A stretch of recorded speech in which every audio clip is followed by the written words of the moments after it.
treat your time like money. Treat your time like money and always ask, how can you best spend it for maximum happiness?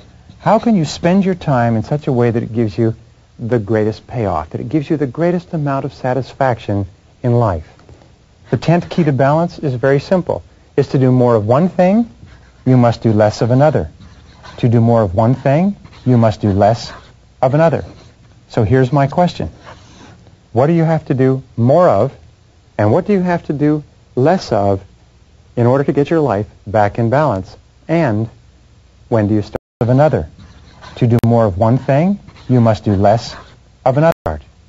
When do you start doing more of one thing and less of another, or less of one thing and more of another? Remember, as we said before, setting priorities in getting balance means setting posteriorities as well. Number 11. Remember that love is the most important thing in the world. Love is not just a happy, emotional thing that you get occasionally. Love is absolutely central to mental and emotional well-being.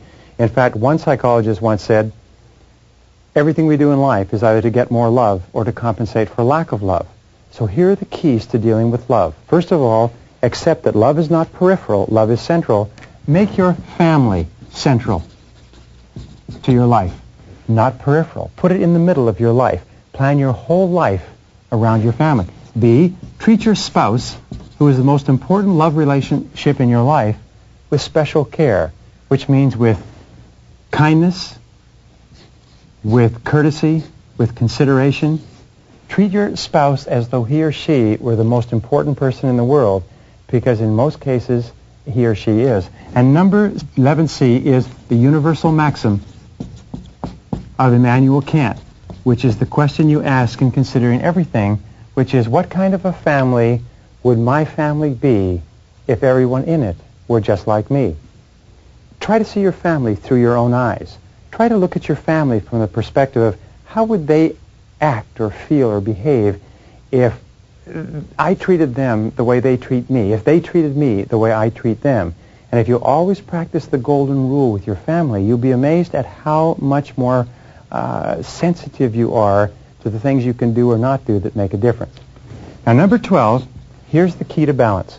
I travel 120 to 150 days a year, and people ask me this all the time, and here it is. The key to balance?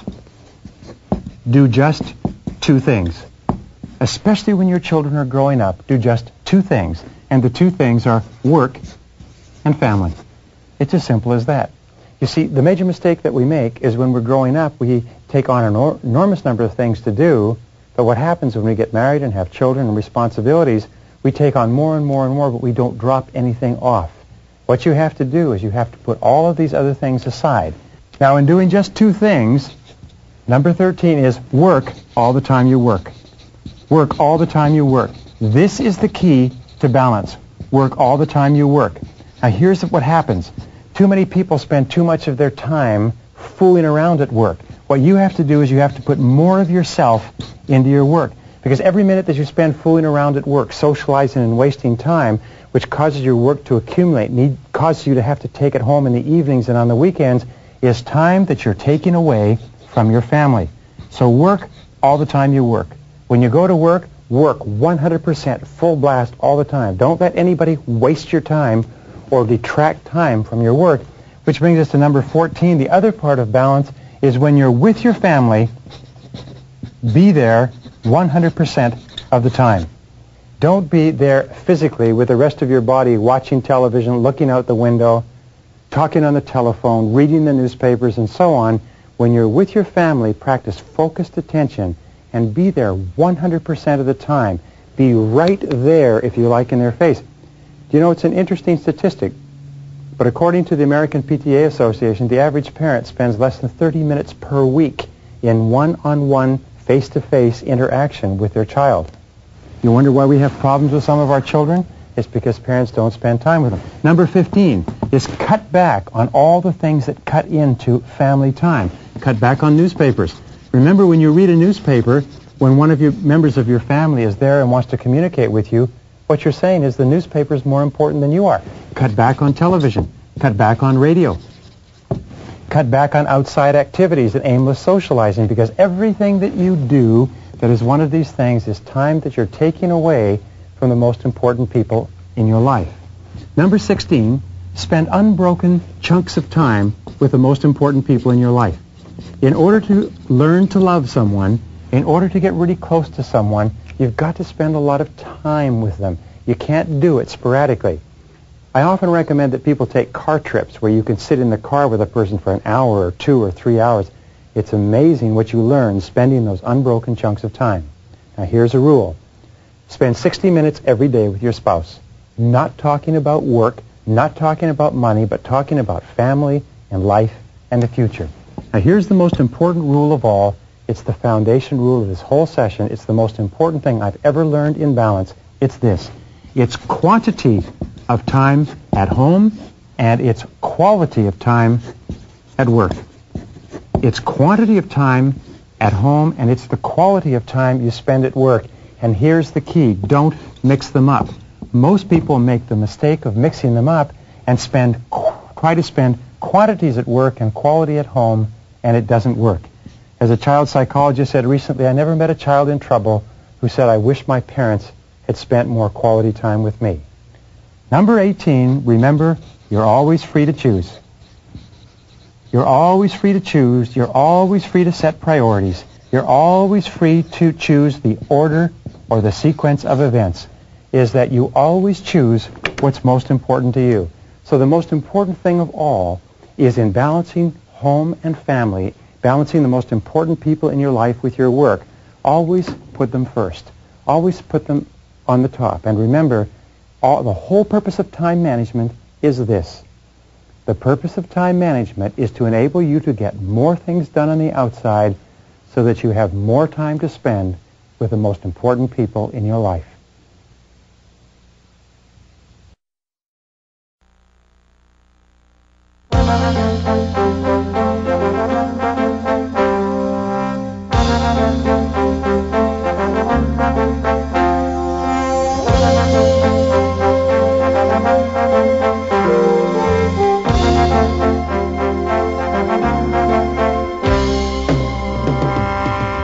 The one thing that makes you unique from every other human being in the world is the way you think.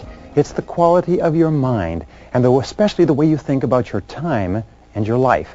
And if you think more effectively, if you think more positively, if you think more constructively about yourself, your time, your life, your activities, your relationships, your work, and so on, you actually improve them all. So in this session, I want to talk to you about the qualities of thinking of truly superior men and women and show you how you can develop them on an ongoing basis as you go about your day-to-day life. The first thing I want to talk about is what is called the development of a personal philosophy of time. A personal philosophy of time. Now, personal philosophy of time also means a personal philosophy of life. What is life? What does it mean? What does it stand for? And in life, there are two basic worldviews, and basically they're at opposite ends of the pole, and sometimes we fall in the middle. But the first worldview is a benevolent worldview. People with a benevolent worldview are those who have a positive mental attitude, generally speaking, toward themselves and their life. They believe in their own potential. They believe in love and life and beauty. They believe in growing to the realization of their full capabilities. They believe that life is pretty good and that they can have a major impact. They can make a contribution and do something substantial with their lives. People with a benevolent worldview are the movers and shakers and the builders of all of time. Now, the other type of people are those who have a malevolent worldview. These are people who have a negative mental attitude, if you like, and they have, first of all, a negative mental attitude toward themselves. They have a negative mental attitude toward other people, toward the world. They see injustice and oppression. They see unhappiness and misery. They see unfairness and people having a hard life. They have a tendency to be angry and to have low self-esteem, but always a malevolent worldview requires someone or something else to blame, someone or something to criticize, something to be down on. That's why you find that people with a malevolent worldview are always in contra-opposition, or if you like, in conflict with people with a benevolent worldview. In order for you to achieve your potential, remember the most important people, the most productive people, the most creative people are always those who have a benevolent, positive, constructive worldview, and that's your goal. Now, the second part of a philosophy of time management is to take the long view. This is so important, but Dr. Edward Banfield of Harvard University studied success for years and years in this context. He said, what are the characteristics of people that cause them to move up socioeconomically in the course of their lifetime? What are the predictors of upward social evolution? And what he found out was that long-time perspective was the critical factor, that this is an attitude. And people with long-time perspective, as we mentioned briefly before, are those who take a look at where they are now and where they want to be in 20 years. And they make sure that everything that they're doing today is going to help them in the long term.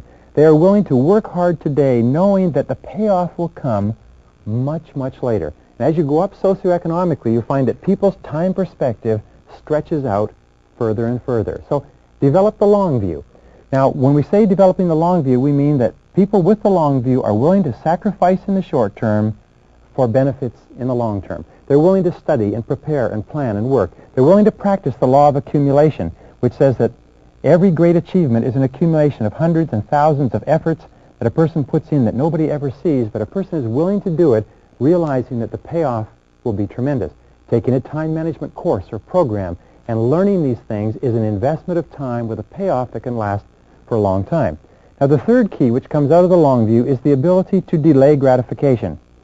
Economists agree that the number one reason why people or even economies fail is because of the inability to delay gratification. They want to spend all of their time, all of their money now. They want to have fun and do what is fun and easy rather than what is hard and necessary. W. Clement Stone said, if you cannot save money, then the seeds of greatness are not in you. If you cannot save money, then the seeds of greatness are not in you. If you cannot delay gratification and engage in short-term pain for long-term gain, then the seeds of greatness are not in you. One of the most valuable things that we can teach our children and teach our staff is to think in the long term. All of us, over the course of our lives, want to develop character, and character has been defined several ways. One definition I like is that character is the ability to follow through on a resolution after the enthusiasm with which the resolution was made has passed. So taking this course, by the way, you will make a lot of decisions and commitments and resolutions. The true measure of character is whether or not you have the capacity to follow through. Character, in effect, is self-discipline in action. Character is self-discipline in action. You can tell how much character you have by how willing you are to discipline yourself to make the sacrifices that are necessary in the short term to have a great life in the long term. Now, once you've done this, number 5 is to take the short view. A key part of time management is to take the short view, which means to measure out your time in minutes. We find the most productive people in our society, the most important, the most prominent, are those who are the most fastidious about their time management. They measure out their time in 10-minute chunks, like accountants and lawyers and doctors, whereas unsuccessful people measure out their times in half days and full days and weeks. So take the short view. Be fastidious about your time. Following that is know where your time goes. Know where your time goes. Take the time to think. Know where your time goes so that you can ask yourself if this is how you want to spend your time. Analyze it. Keep a list of how you spend your time. Look and ask yourself all the time, is this consistent with what I want to do and what I want to accomplish? And number 7 is learn how to say no. Just say no if a particular activity does not contribute to the highest value use of your time. Just say no if something is not helping you. Use the techniques of delay in order to gain time to think about whether or not you want to do something. One of the best techniques I've ever used and discovered is what is called the 24-hour technique. No matter what anybody wants you to do, ask for 24 hours to think about it. Think about it overnight. Think about it over the weekend. Think about how you're going to say no, and just say no to anything that does not contribute to accomplishing things that are important to you. Now, an 8th key in developing a philosophy of time management is to remember that time equals money.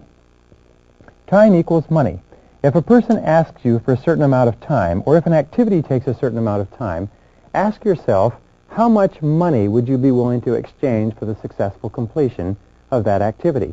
If you want to earn a certain amount of money, ask yourself, how much of your time are you willing to spend? How much of your money are you willing to contribute? Successful people always look at time and money, and they realize that the two are interchangeable. Now, here's another important point. You can invest time to get more money. You can invest money to get more time. And time and money put together equal happiness. Happiness, or life, we can call it life, but basically happiness is a better word. So always exchange time for happiness. Always exchange money for happiness. Always realize that they're interchangeable and that you can either invest them or you can spend them. If you invest them, you'll have a return. If you spend them, then they're gone forever. And this brings us to the ninth key in developing a philosophy, which is that you need to look at everything that you're expected to do based on your hourly rate. If your desired hourly rate is 10 or 20 or 30 or 40 or $50 an hour, then you ask yourself, is what I am doing now paying my hourly rate? Is what I'm doing now worth my hourly rate? Or ask yourself this way, if you're reading the newspaper or watching television or sitting around socializing, would you pay another person your hourly rate to engage in this activity? How much would you pay per hour to have a person watch television for you? When you're watching television, you should ask yourself, how much would I pay per hour to watch this television show? The average person doesn't realize, but the amount of time that they spend watching television is in itself, if it were used to upgrade your skills and abilities, it's in itself enough to make you rich over the course of your working lifetime.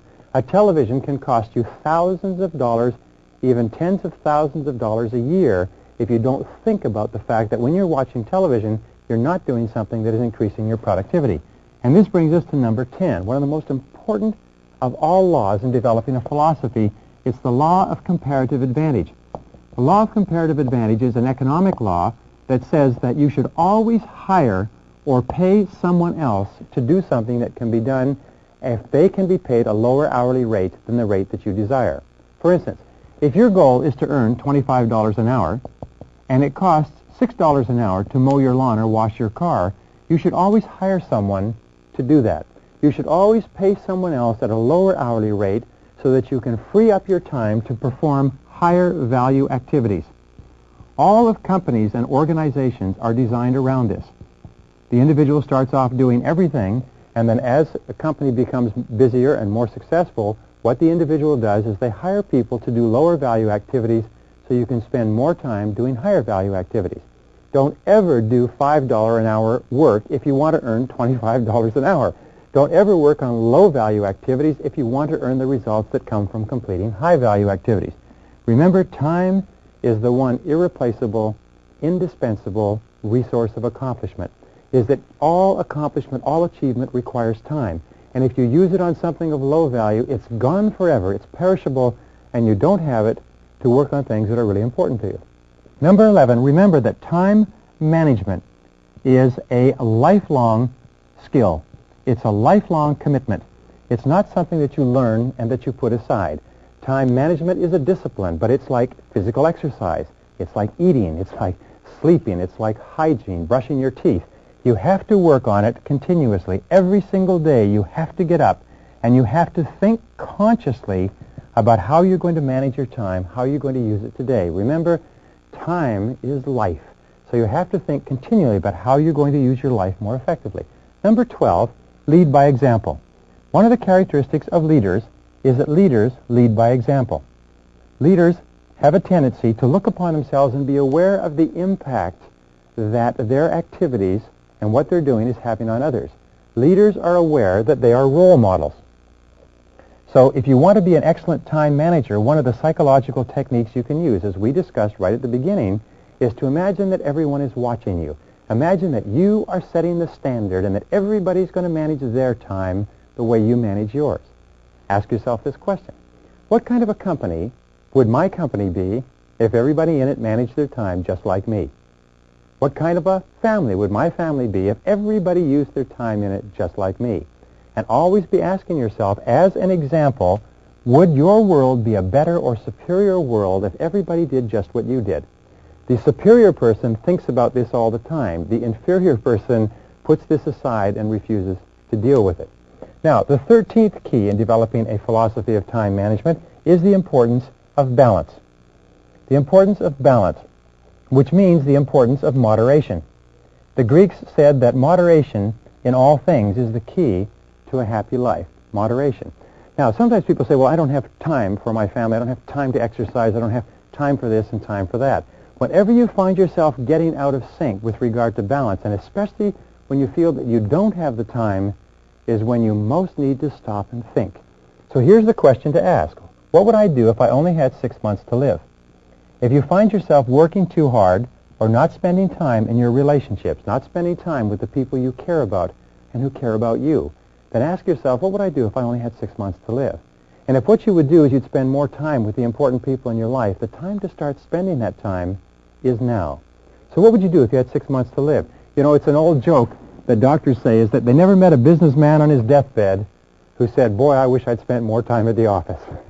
The fact of the matter is that balance and moderation in all things increases your productivity, increases your efficiency. And remember, the only reason you're working is so that you can enjoy the great things of life, which are your people, your relationships, the things that make you happy, and so on. Number 14, which brings us to that, is that relaxing, letting go, vacations are a wonderful use of time. Is that you need to recuperate. You need to recharge your batteries. So one of the smartest things to do at the beginning of the year is plan all of your vacations in advance. Send them the money. Book the travel facilities and the hotel facilities. Book your vacations in advance and schedule your work around your vacations. Take 3-day weekends whenever possible. Take a week or 2 weeks off in the summer and the winter time, but learn to relax. Also, learn to exercise. Exercising is a valuable use of your time. The more you exercise, the healthier you are, the more energy you have, the more creative you are, and the more capable you are of doing better work when you work. Number 15, make sure that your goals and your values are congruent. Make sure that you're doing the things every day that you love to do. Make sure that you're doing things that you care about and that what you're doing every day makes you happy. Number 16, have regular health exams. Remember that your health is one of the most important parts of your life. Get regular dental checkups, get regular physical checkups. Number 17, eat lightly. Eat light lunches, eat light dinners. You'll have more energy, you'll be less drowsy, and you'll be more productive. Number 18, make a decision to live to be 80. This is perhaps the most important single part of a philosophy of time management, is that you make the decision that you're going to live to be 80 years old and that you organize all of the days and hours of your life so that you feel healthy, you feel happy, you feel terrific, and if you do, you will live to be 80 and you'll enjoy every single minute of it.